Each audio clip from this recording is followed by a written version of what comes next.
Je pense à toutes celles et ceux qui ne peuvent pas dire, qui ne savent pas dire.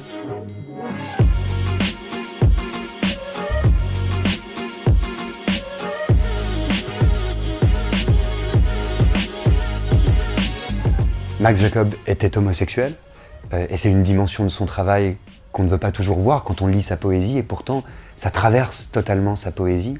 Ce qui est intéressant, c'est que c'est une homosexualité qui n'est pas dite de façon frontale, parce qu'à l'époque il était compliqué de le dire de façon frontale, mais qui est dite par détour. Ce poème-là en particulier dit quelque chose de l'amour, et d'amour qui ne sont pas toujours acceptés, ni par les autres, ni par soi-même. Max Jacob, Angoisse et autres.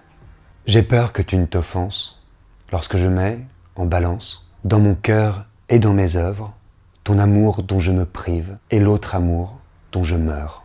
Qu'écriras-tu en ces vers?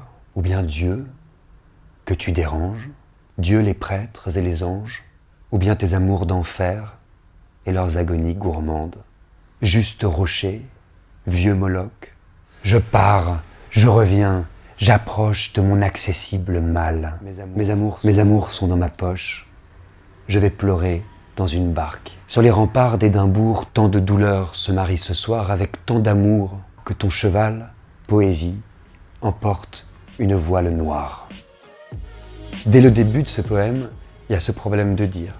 Avouer un amour qui est difficile à entendre pour la personne qui le reçoit, mais qui est pratiquement impossible à dire pour la personne qui le prononce. Je pense à toutes celles et ceux qui ne peuvent pas dire, qui ne savent pas dire, qui n'ont pas forcément les mots, et qui peuvent se souvenir, en lisant cette poésie, en découvrant ce poète, qu'on peut toujours dire autrement, par le truchement des mots. Max Jacob est un immense artiste des mots, et je pense qu'on ressent tous les démons, toute la difficulté, toute la violence aussi de la société à travers ce texte. Du moins, c'est la lecture que j'en fais.